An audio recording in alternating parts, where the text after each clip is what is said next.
Hello and welcome to Devil's Advocate and a special interview with the President of the BCCI, N Srinivasan. Mr. Srinivasan, would you accept that the fact that three, maybe more cricketers from Rajasthan Royals are accused of spot fixing has badly damaged the credibility of the IPL, both as a brand and as a tournament? I think that's a very, it's a big generalization. I mean, we have to admit the fact that three players have been arrested. At the same time, their lawyers are saying that they are innocent. I think we should also wait to see that the Delhi police prove and establish and substantiate whatever allegations they have made. Mr. Srinivasan, let me interrupt you at that point. The Delhi police are clearly letting it be known that all three have confessed. Two of them are alleged to have cried, in fact. Where do you get this confidence that they could still be innocent? People will assume that you are in a state of denial if you keep insisting against all the evidence the police are putting out. If you let me complete, I'll get to my point. You see, I am not in a state of denial. Everyone has seen, there was some evidence shown on television. Police have made their statements. Police have said that they are confessed. Fine. All I'm saying is, in this country, I think you're presumed innocent until proved guilty. I think that still stands. So, since the BCCI is also will be issuing a show cause notice to them, there will be an inquiry. I cannot have a prejudged mind on it. But at the same time, I concede the fact that this is something which has shocked all of us. I never expected that a player of the caliber of Srishant, who has played tests for India, and other Ranji Trophy players would be accused of such wrongdoing. Precisely why I ask you, Mr. Srinivasan, if you are shocked, then can you accept damage has been done to the IPL, both as a tournament and a brand? For the last 2 days, everybody who has asked me a same question: IPL is damaged, IPL credibility is gone, IPL is untenable. It is the biggest tournament in the world. We should be proud of it. If you want me to come and cry and say that, if that is what... Mr. Srinivasan, it's also taken the biggest hit. This is not the first time IPL cricketers have been accused of fixing. It happened last year as well. The police are now suggesting it's been happening possibly since 2009. Excuse me, yeah, but suggestions are different. Speculations are different. But I will reply to facts. Yes, this has happened. We have called an emergent meeting of the working committee of the BCCI. We are going to meet tomorrow. We are going to take stock of the situation. For your information, the anti-corruption unit of the ICC has been in charge of Can I stop you? I'll come to the ICC's anti-corruption unit in a moment's time. I want to go back to this critical point of whether you accept the IPL has suffered damage or not. Are you telling me today, as BCCI president, that you do not accept that the IPL has suffered damage? Is that the point you're making? The point I'm making is that everybody is now berating the IPL, saying that the IPL is finished. All I'm saying is I acknowledge the fact that three cricketers have done this. Naturally, it will have some impact. I'm not. What is that impact? How much it is? Your view is different from mine. Let me put this to you. Because this series of the IPL will be remembered for spot fixing, because last year something similar happened as well, people are going to turn around and say that the IPL is where fixing happens. As someone who is head of this whole organization, doesn't it worry you that the IPL is being associated with fixing? Not only it worries me, you see, the fact is that I have to sit here and listen to the fact to people saying IPL is fixed. IPL as a whole, no. Three players have done something wrong. It doesn't mean the whole of the IPL is bad, which is what you're trying to make out to be. No, I'm not trying to make that out. That is how people will remember. I'm not trying to make out that the whole of IPL is bad, but I will point out that the police say that the number may be much more than three. More teams than Rajasthan Royals may be involved. More games than the three they identified may be involved. It could be a much bigger problem. If that evidence comes out, we will deal with it. I can tell you one thing. BCCI, if you think for a moment that the BCCI is not concerned, you are extremely mistaken. BCCI is very, very concerned. But I cannot go out in public and talk about what we are going to do until our own committee has discussed it. There is a process by which we govern. Mr. Srinivasan, we have called an emergency meeting tomorrow. Happy to hear you say you're concerned, because up till now the impression that's come across from the tone and manner of your comments and the fact that the IPL Commissioner Rajiv Shukla and the IPL CEO have hardly spoken at all. Mr. Shukla has only just begun speaking. The impression coming across was that you were either in denial or you were minimizing damage done. You're now correcting that by saying you accept damage is done. No. See, please understand what I'm saying. No one can say that nothing has happened when 3 players have been caught and 3 players have been arrested. How can I say that? It is not necessary for me to say that. It's like a given. But what I'm trying to say is that we have to focus on what to do. What are the steps? What is it that BCCI can say? BCCI will now look into this matter in great detail. BCCI will see whether it is a systemic failure. What is it we have to do to improve and see such things don't happen again? Mr. Srinivasan, this is what we are going to do. I will come to the steps that you need to take in a moment's time, but for a moment still I want to concentrate on the enormity of what's happened and find out to what extent you accept. Do you today accept that one of the biggest losses is that fans of the IPL are losing faith in the tournament? The next time you have a last ball, no ball, or the next time a player drops the catch of a batsman 3 times in a game, people won't turn around and say that this was bad luck or part of the so-called glorious uncertainties of cricket. They'll say this was cheating. Anything and everything that goes odd will now be put down to cheating. That's the extent to which damage has been done. Do you accept that? No, because you are carrying on a little too far on this.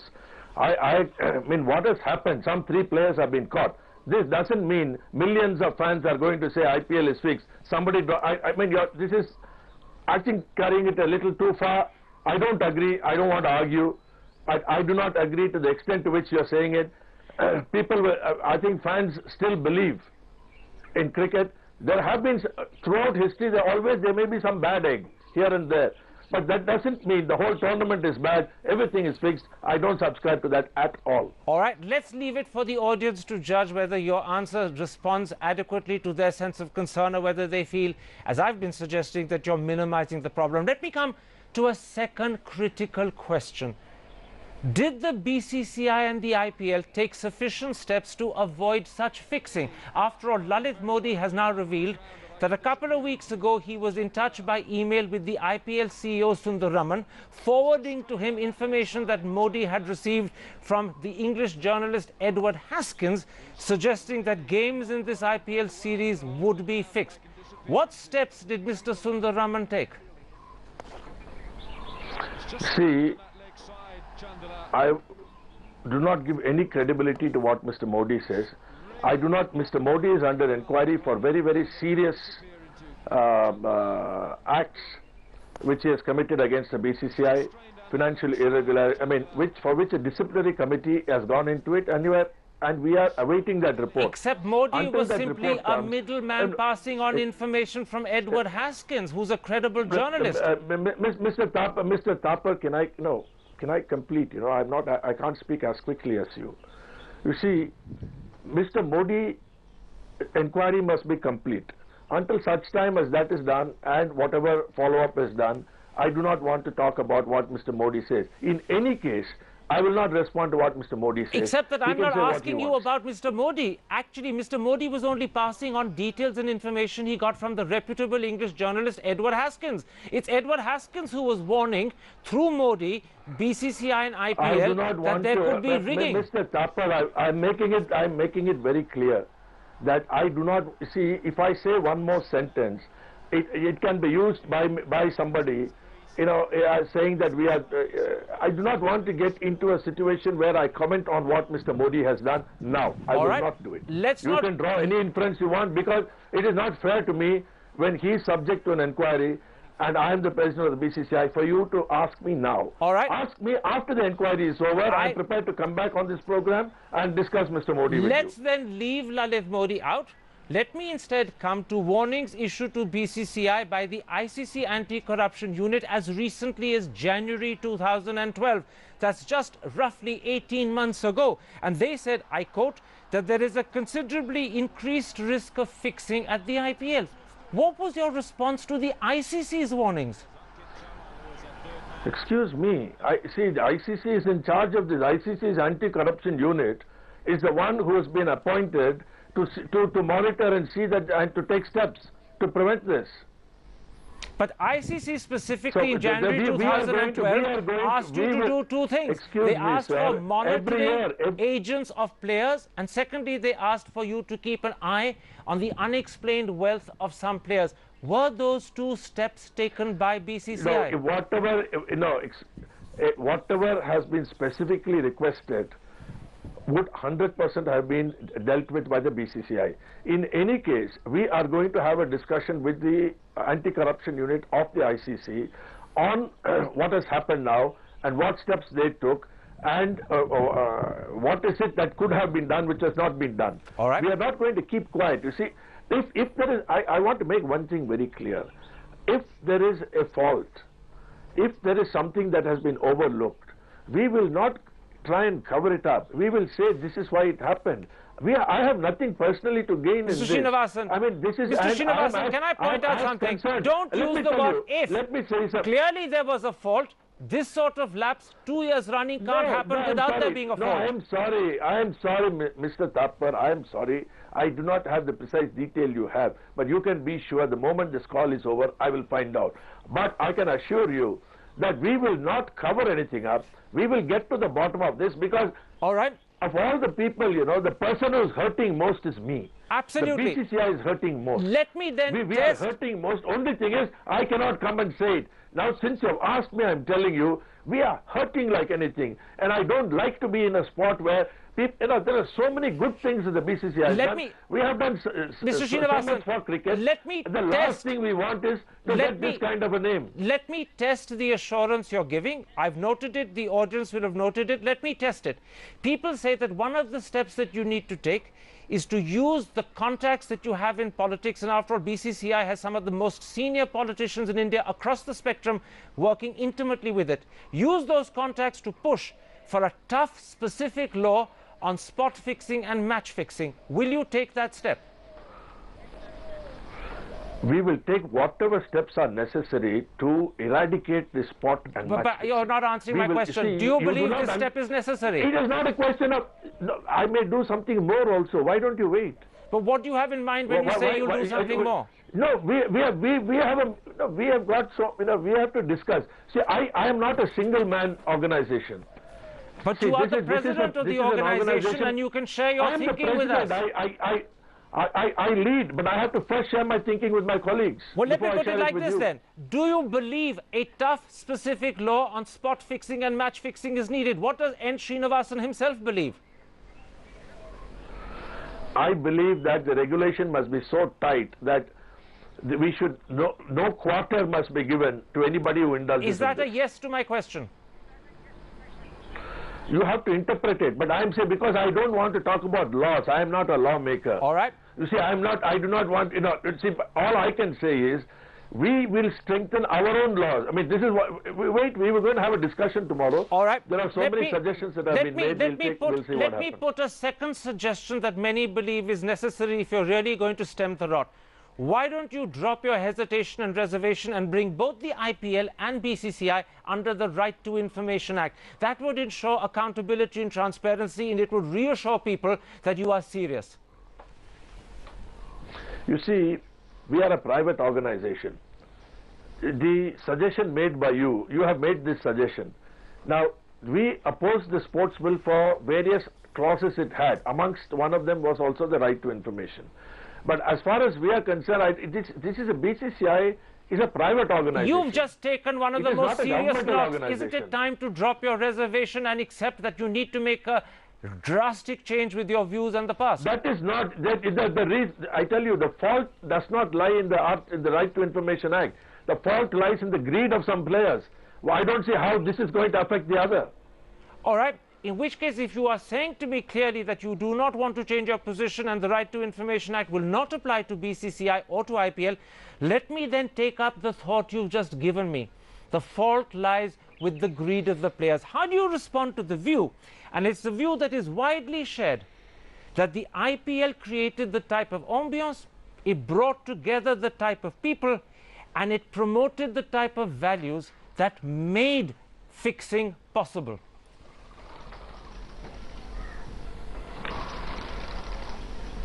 Well, I cannot agree with you in the way that you have put it. What I will say this, that if you have noticed in the last few years, there is less glamour, there is less, the ambience is different, and there's greater focus on cricket. And that is how it will be. Except that that itself has become a problem, because you now have 76 matches in 7 weeks, which you cannot monitor and control. The number is far too large, and that therefore becomes fertile ground for fixers to operate within. It happened last year, it's happened this year again. So I come back. Whichever way you look at it, the IPL is creating the ground for fixing. It doesn't, no, it does not matter how many matches you play. I think that is not the point. It is a question of how many crooks you have. I mean, it is plain and simple. I mean, if in this country everyone was a law-abiding citizen, and as they should be, there will be not a single person in a jail. You don't need a jail. You know, you said something very interesting. Crowded? You said something very interesting when you said what matters is how many crooks you have. And I'm afraid that draws my attention to a second level of concern with IPL. It lacks transparency and credibility in critical areas. People questioned the sort of franchisees you brought on board, the way money was paid, the way auctions were held, the way money was transferred to South Africa. At critical moments, questions were raised, and it seemed that at the very heart of IPL was a dark shadow. You are very articulate. I'm not as articulate as you, but I will try to answer and respond to what you have said. See, there was transparency in the auctioning of the franchise. As far as this question of where money comes from, if anything is wrong, if a franchisee has done something which is incorrect, it is up to the law enforcement agency or it is up to the respective department to look into it. We are not that. But I do not agree with you on this transfer of money to South Africa. Whatever it was, the tournament had to be shifted from India to South Africa in a matter of 10 days. And I think that was, we managed to accomplish that. And I do not think that there was any wrongdoing there. Mr. There have been some notices issued to us. Mr. Thapar, please let me complete. No, what is the point in your talking by yourself? Please let me respond. I will take your next question. I'm not, I will not. I will answer each question of yours. You see, as far as the South Africa thing is concerned, there have been some notices which have been given. We have responded. The matter is before the Enforcement Directorate. We are very, very, very confident that there will be no fault will be found with us. Let me come to that last question. It may have to be the last question of this show. The reason why people have deep concerns about the moral functioning, and I use that word moral deliberately, is because the BCCI permitted and condoned what many believe is a blatant conflict of interest when they allowed you, first as a senior official of the BCCI and then as president, to own an IPL team. People said if this sort of thing is permitted, it suggests that anything goes. It suggests a moral laxness in the way BCCI and IPL operate. And that, many people believe, is now playing out right across the board, no matter where you look at the functioning of IPL. This moral concern with a lack of regulation and an absence of probity. Have you finished? I have indeed, sir. No, you have finished this question. You see, this matter is before the Supreme Court, is sub judice. I can't say much. All I can say is I do not own the team. I happen to be a shareholder of a company which owns the team. That's a large public company, 1 lakh shareholders. And I am constrained. You see, the advantage you have is you can put the question to me. I cannot answer on it because the matter is before the Supreme Court. As and when it is determined, at that time, again, there are 2 issues. One, Mr. Modi, and this. On both of these, I will come before you, and you can ask any question at that time. But at the moment, I have my hands tied in replying. I can reply, but not publicly. My last question, Mr. Srinivasan. The police are saying that there could be 15 more matches in this series alone where match fixing has happened. There could be many other teams that are involved beyond the Rajasthan Royals. In fact, match fixing could go all the way back to previous years, maybe even as far back as 2009. Can you give me some assurance that in the remaining critical week, when you have your semi-finals and your finals, there will not be spot fixing? You see,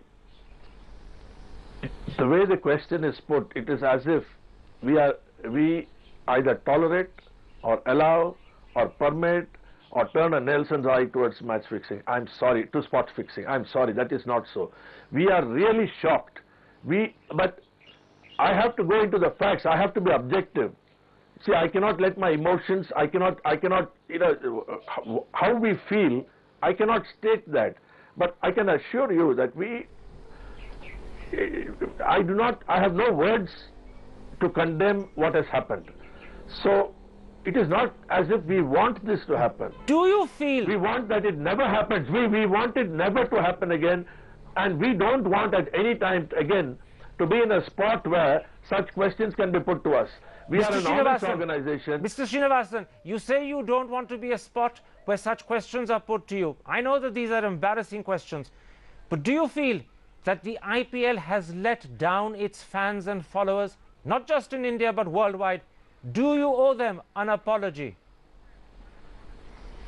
See, IPL has not let down the people. It is these dirty cricketers who have done it.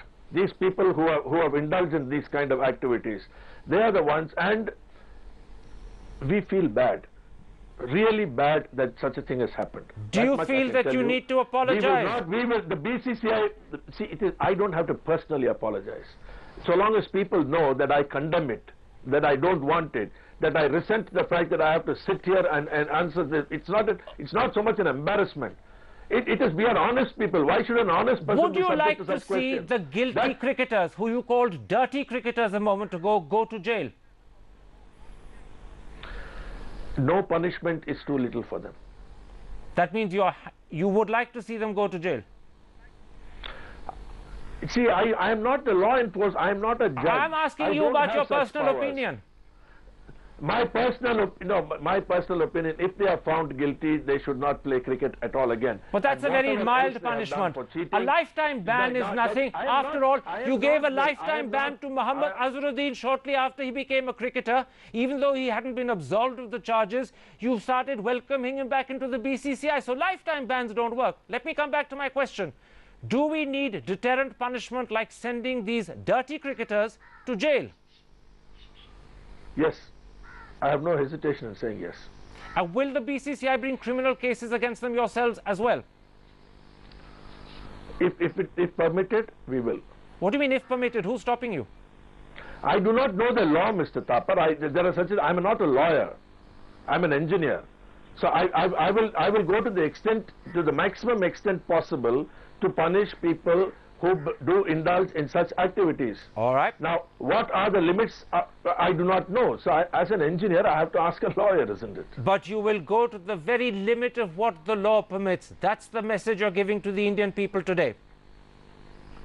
100%. Mr. N Srinivasan, thank you very much for answering my questions. That was a special interview with N Srinivasan, the president of the BCCI, and that brings to an end this special edition of Devil's Advocate. Goodbye.